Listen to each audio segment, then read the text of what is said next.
Assalamualaikum warahmatullahi wabarakatuh. Waalaikumsalam. Jumpa lagi di channel kami, cerita kisah misteri bersama saya Bonbon dan Afi. Oke. Kali ini kita ada cerita kisah nyata masa beberapa tahun yang lalu ya. Cerita ini tentang masuknya seseorang ke dimensi yang lain. Oke, penasaran? Mau dengar ceritanya? Sebelum penasaran, sebelum dengerin cerita, jangan lupa subscribe, Like, and share. jangan lupa klik tanda lonceng supaya nggak ketinggalan cerita-cerita misteri yang seru berikutnya. Oke, kita mulai saja ya. Kisah ini terjadi beberapa tahun yang lalu, tepatnya di tahun 2020 di kota Magelang, Jawa Tengah. Kisah bermula ketika pada suatu sore, seorang pria di desa berusia 30 tahunan bernama Ehsan. Dia baru saja pulang dari jaga parkir di Pasar Pucang. Saat itu dia berencana pergi menuju sebuah pemandian umum yang lokasinya bersebelahan dengan Sungai Grogol Judan. Lokasi pemandian itu tak jauh dari rumahnya, jadi sekalian pulang mampir gitu ya, kira-kira jaraknya 500 meteran lah. Niatnya sore itu dia ingin menyegarkan tubuhnya yang gerah karena seharian cukup panas.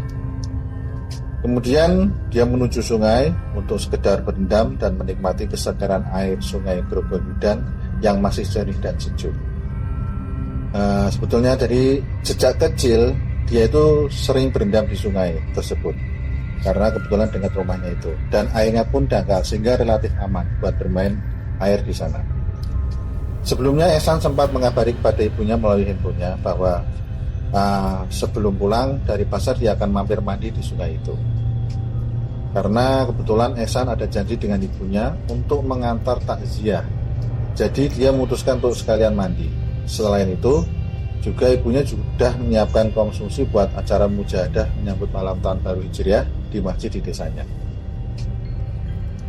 Kondisi pemandian di sana merupakan bangunan sederhana terdiri dari 3 kolam ukuran 3x3 meter, pancuran bilas dan area duduk yang bersebelahan dengan sungai.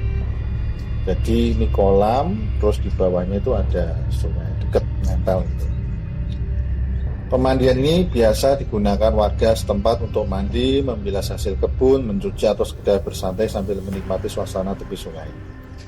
Di sekitar pemandian itu banyak ditumbuhi pohon bambu yang masih sangat rimbun sehingga pada siang hari suasana di sana masih tetap sejuk.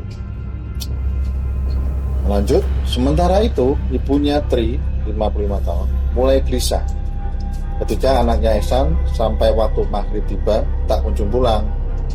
Kemudian ibu tersebut meminta suaminya untuk segera mencari Ehsan di pemandian dekat sungai itu. Kemudian suaminya bersama seorang kerabatnya untuk mencari Ehsan, pergi ke lokasi tersebut untuk mencari Ehsan. Sesampainya di sana, mereka hanya menemukan pakaian beserta beberapa barang bawaan Ehsan di tepi sungai. Keberadaan Ehsan saat itu tidak ditemukan. Mereka pun berdua mulai mencari di sekitar daerah tepian sungai. Hingga malam hari tak menemukan keberadaan Ehsan. Mereka menduga Ehsan hanyut oleh harian sungai. Hilang berarti. Ya kemungkinan ya iyalah, kalau dekat sungai mikirnya pasti kan ya, logisnya kita bakal Ngapain bajunya juga tinggal. iya kan mandi kan, berarti dia asumsinya paling mungkin itu hanyut. Kemudian pada keesokan harinya pencarian Ehsan kembali dilanjutkan.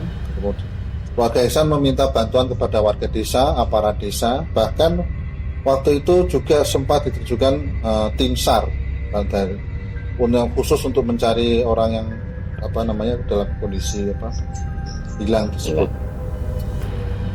Kemudian tim SAR bersama warga melakukan pencarian ke penjuru di tepian sungai itu dan beberapa tempat di sekitar situ dari pagi sampai malam, ternyata tidak menghasilkan apa-apa. Ehsan nihil, nggak ditemukan. Jadi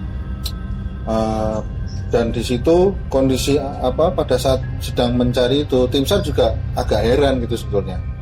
Masa di bulan kemarau, musim kemarau begini orang bisa hanyut. Karena di sana tuh airnya tuh dangkal, mungkin kira-kira paling satu dengkul, satu lutut orang dewasa lah. Jadi dan airnya nggak deras, jadi sulit sekali bayangin kalau orang bisa hanyut oleh aliran itu. Karena sebelumnya memang itu di musim kemarau dan nggak ada hujan. Lagi pula kan dia juga sering main di situ ya. Sering. Jadi dia ya sebenarnya apa betul dari kecil memang rumahnya di situ, dekat situ, ya sering main-main ke situ, ya sering ke situ juga. Saya kira sebenarnya sudah hafal sekali lah dengan kondisi alam yang ada di sana.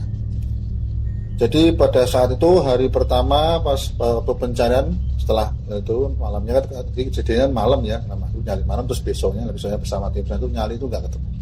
Oh iya, pas pada saat pencarian, jadi mulai mencari itu ada sebuah kejadian unik nih. Jadi pas pencarian itu bersama keluarga, ibunya itu yang juga mencari pada saat itu, seolah-olah kemudian berteriak di atas pohon bambu gitu, rumpun bambu gitu, dia bilang, itu Ihsan sini, berarti itu Ihsan anakku.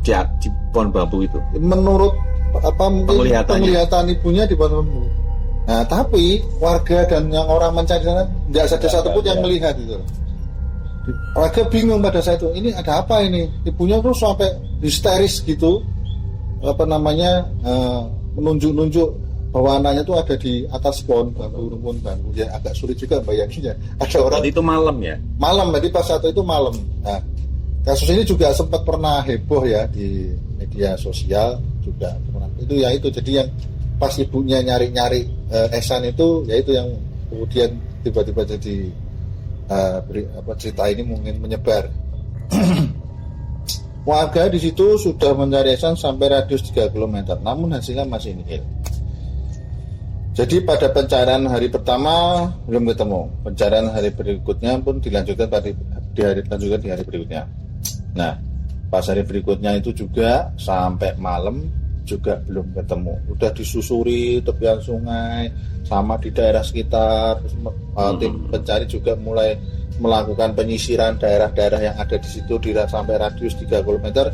Ternyata belum ketemu. Namun, nah ini tiba-tiba ada salah satu warga.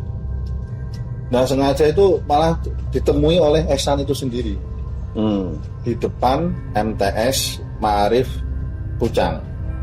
Jadi waktu itu udah malam, ini udah maghrib, ditemukan di situ. Yang menemukan situ kondisinya pada saat itu Ihsan tuh maaf nggak pakai baju. Oh iya. Karena dia kan rencana memang mau renang kan ya. Kan tadi bajunya tertinggal di tepian kan. Sambil kayak orang bingung gitu, linglung kayak orang tanpa baju. Nggak jelas gitu. Minta untuk diantarkan pulang. Kebetulan yang orang itu kenal dengan Ihsan itu. Kemudian udahlah, terus ditutupin pakai kain goni, karung itu untuk menutupi daerah sensitifnya itu, ditutup. Terus diajaklah, ayo kita bawa pulang, terus dibawa pakai mobil. Nggak mau, mintanya pulang pakai mobil nggak mau. Nggak mau, tiba-tiba Ihsannya nggak mau naik mobil. Alasannya? Kurang tahu itu. Nggak mau. Terus dia minta diantar dengan cara digendong.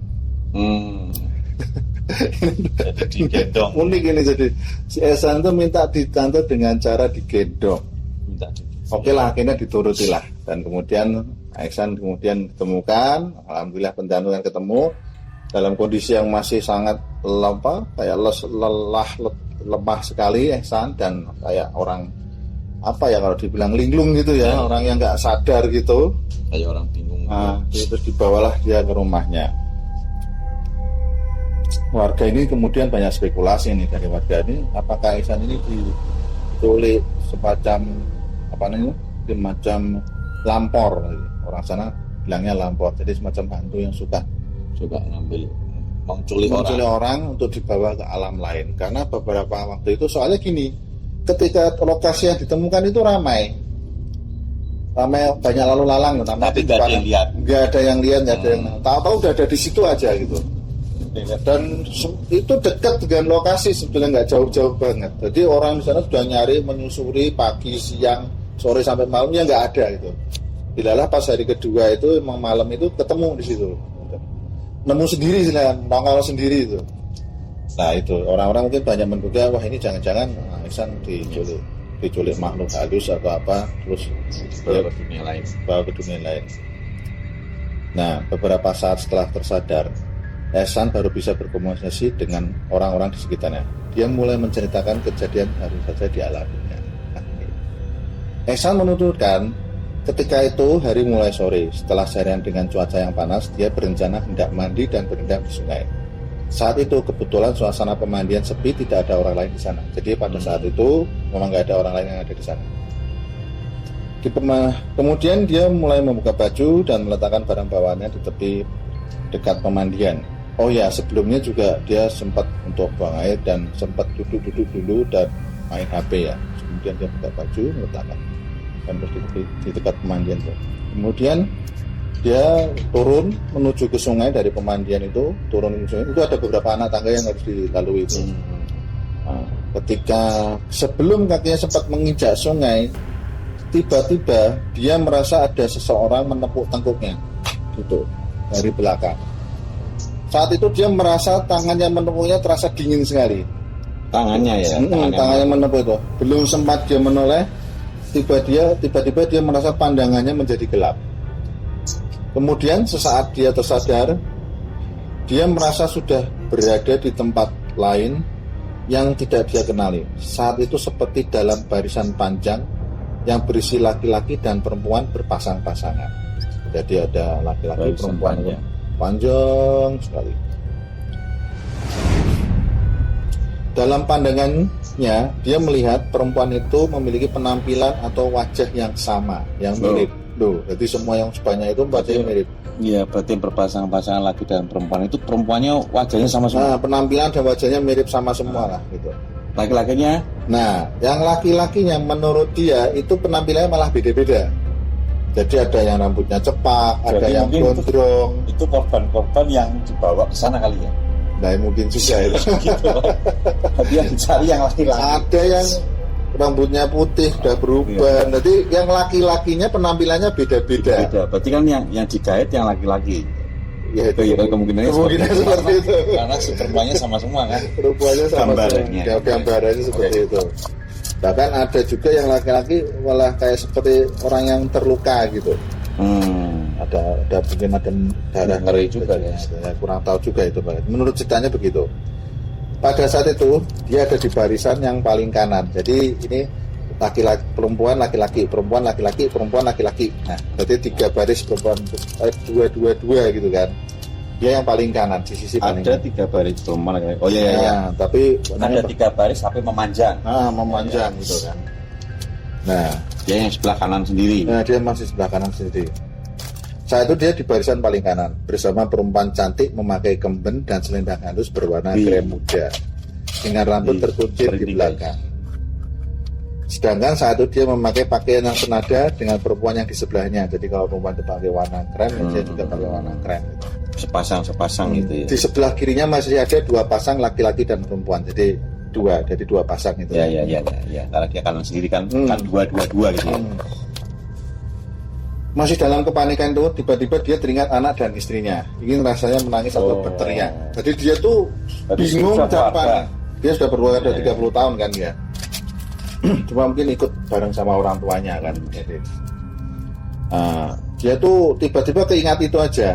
Ingin rasanya menangis dan teriak. Tapi mulutnya seperti terkunci, tidak bisa berkata apa-apa. Jadi dia benar-benar gak bisa berkata apa-apa. Badannya terasa lemas, tidak berdaya. Badan seperti tidak bisa dikontrol, tadi tidak bisa digerakkan. Kaki seperti otomatis melangkah mengikuti barisan itu. Jadi barisan itu nampak panjang hingga ujung depan dan belakangnya nggak kelihatan, panjang sekali. Mereka berjalan di sebuah jalur jalan setapak berbatu.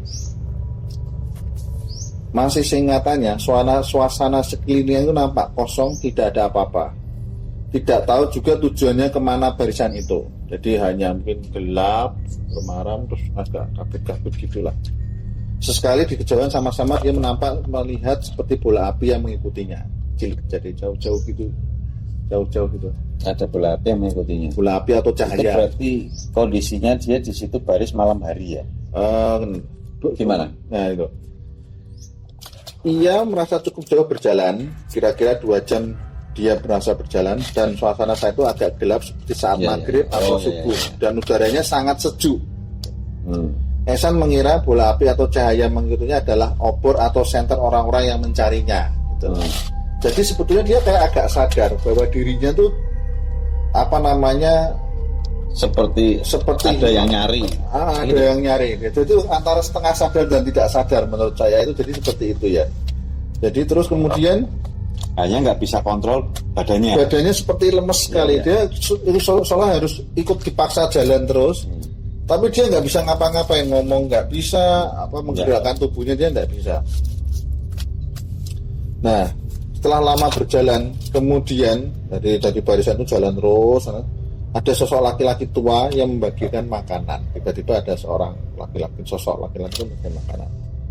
Dia disodori daun jati, di atasnya ada buletan bening seukuran bola pingpong, sekira jari tunjuk jari. Jati buletan bening, berarti kayak apa ya? Kayak kita gambarkan kayak jeli. Kayak jeli ya, kira-kira jeli tapi warnanya bening ya. Dan ketika dimakan, yang dia rasakan tuh rasanya tawar, jadi ya kayak jeli itu nggak ada rasanya, plain gitu istilahnya, kayak agar-agar gitu. Jadi nggak ada rasanya. Tapi aneh ya, setelah dia memakan makanan tersebut, perlahan-lahan tubuhnya itu mulai terasa pulih gitu loh. Yang badannya lemes nggak berdaya itu, dia mulai merasa agak ada tenaga gitu.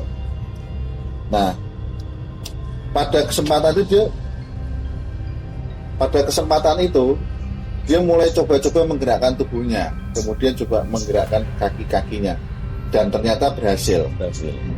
Ketika dia mulai bisa menggerakkan kakinya dan mulai berhasil, itu berarti masih dalam barisan tadi. Masih dalam, kemudian dia sekuat tenaga mencoba keluar dari barisan tersebut. Dia lari keluar dari barisan karena dia di belakang paling kanan, jadi dia langsung keluar saja dan berusaha sejauh mungkin meninggalkan barisan itu. Yang dilihat di depan itu semuanya kabut semua, gelap, nggak ada apa-apa. Tapi istilahnya, dia tuh seperti kesulitan gitu loh. Mau nyari jalan tuh seperti itu kan. Semuanya sudah tertutup. Semuanya sudah tertutup, sudah samar gitu. Jadi dia agak kayak tersesat itu di kabut gitu loh. Nah, namun tiba-tiba dia seperti mendengar kayak lantunan ayat-ayat suci Al-Quran. Ada yang ngaji gitu. Ada kayak orang ngaji gitu. Kemudian kabut itu tuh seolah-olah dia mulai bisa melihat kondisi lingkungan di sekitarnya lagi. Jadi seolah kabut itu membuka dan dia kemudian hilang, bisa keluar lagi. Dan setelah dia benar-benar sadar betul, ternyata pada saat itu dia sedang bangun setelah diruqyah di rumahnya. Oh, berarti posisi dia ternyata sudah ada di rumah. Di rumah, ketika dia tersadar itu, kemudian terus tiba-tiba dia bangun, terus di lingkungan seperti itu dia baru benar-benar sepenuhnya sadar. Tahu-tahu dia merasa dirinya sudah ada di banyak orang itu. Seperti tadi yang diantarin sama temannya tadi ya, kan minta diantarin ke rumahnya kan. Jadi posisi di rumahnya, ternyata kejadian sampai di rumahnya itu mungkin tetangganya, saudara-saudaranya melantunkan ayat suci Al-Quran kan, seperti itu kan. Bisa dibilang seperti itu. Tetapi kejadian di alam lain menceritakan dia sedang panjang di dalam gimana melarikan diri dari situ. Jadi dia tuh benar-benar sulit sekali keluar. Jadi seperti ada kayak tabir yang tidak kasat mata yang dia tidak bisa tembus. Jadi dia tuh sebetulnya berkesadaran, tapi dia mau gerakin tuh enggak bisa. Dan setelah dia sadar ya kemudian dia mulai cerita itu, dan intinya sih jadi kita seperti itu aja sih ya. Jadi apa yang dia alami ketika selama dia hilang itu kurang lebihnya dia merasa seperti itu. Jadi dia merasa mungkin sekitar 2 jam apa aja di dalam barisan cepat itu. Ya, kalau tadi diceritain kan 2 hari. Yang dia ceritakan itu kan cepat kan. Tapi sudah selama 2 hari. 2 hari dia hilang. Sampai 2 hari dia hilang. Jadi istilahnya kalau baris itu paling baru 10 menit lah, baru 15 menit menurut dia atau baru 1 jam. 2 jam dia Baru 2 jam. merasa kira-kira jalan seperti 2 jam. Seperti 2 jam. 2 jam sama dengan 2 hari. 2 hari. Ternyata setelah itu dia baru sadar dia udah hilang selama 2 hari dan dia baru ketika di Ruyah, ya alhamdulillahnya dia berhasil sadar. Dan sejak saat itu juga Eksan sampai saat ini nggak berani lagi ke situ lagi karena mungkin trauma atau apapun lah, dia nggak lah gitu. Jadi seperti itu kurang lebihnya. Nah itu jadi cerita kali ini tuh memang agak unik ya. Ini cerita ini memang sempat viral. Kalau dibilang istilahnya, kalau kita lihat film dari depan sampai belakang tadi, apakah si Eksan bermimpi? Enggak, karena si temannya mengantarkan dia, maaf nih, tanpa busana atau tanpa baju, tanpa pakaian, pulang dengan minta digendong. Nah itu. Jadi nggak mimpi. Nah, tapi yang minta siapa? Karena Eksan nggak merasa seperti itu. Ya, tapi di situ nggak mimpi. Dia nggak mimpi. Anehnya Eksan tidak ingat atau tidak merasa seperti itu. Seperti itu. Dia ingatnya masih dalam barisan saja. Nah, si temannya itu apakah hanya mimpinya Eksan atau memang ada temannya saksi? Ada beberapa temannya. Jadi waktu ditawarin banyak orang kan pasti rame kan kumpul gitu kan. Terus ditawarin terus saya mintanya digendong. Ya sudah digendong. Dan kadang-kadang kita lu ngimpi lu gitu. Tapi kalau dengan saksi-saksi itu yang membawa Eksan terus kemudian digendong, saya kira ya nggak mimpi juga. Ya itu makanya itu sampai. Nah pertanyaannya, dari proses tadi yang dia jalan digendong dan sebagainya, terus mamanya atau ibunya itu melihat yang dia di atas, lah itu juga ya, itu kan split lagi gitu, nggak nyambung sama yang apa dia alami. Dia nggak seperti seolah-olah merasa di atas pohon apa itu, enggak. Dia tetap seperti orang jalan aja, jalan yang jauh lama gitu. Ini aneh ini, jadi kok nggak nyambung gitu apa yang di dunia nyata tampilkan, jadi dari warga masyarakat yang ada di situ dengan apa yang dia rasakan atau dia alami. Dia mengalami hal yang berbeda sekali gitu. Beda ya. Kecuali kebanyakan ada juga yang nggak sadar, tahu-tahu aku di sini tapi dia nggak bisa cerita. Nah, ada juga. Kan gitu. Dia ada cerita tapi ceritanya seperti itu. Iya. Ceritanya nanti di deretan gitulah ya. Nah, jadi mungkin gimana nih menurut sobat cerita misteri ini? Kira-kira apa ini? Ya, apakah beliau bermimpi atau mungkin memang benar-benar masuk ke dalam sebuah alam gaib yang kita kenal? Yang mungkin punya pengalaman, silakan cerita atau komen di bawah. Oke. Atau kalau mau pengen ceritanya diangkat bisa aja ntar DM di email kita ya. Ya, gitu. Nanti ada di deskripsi. Ya.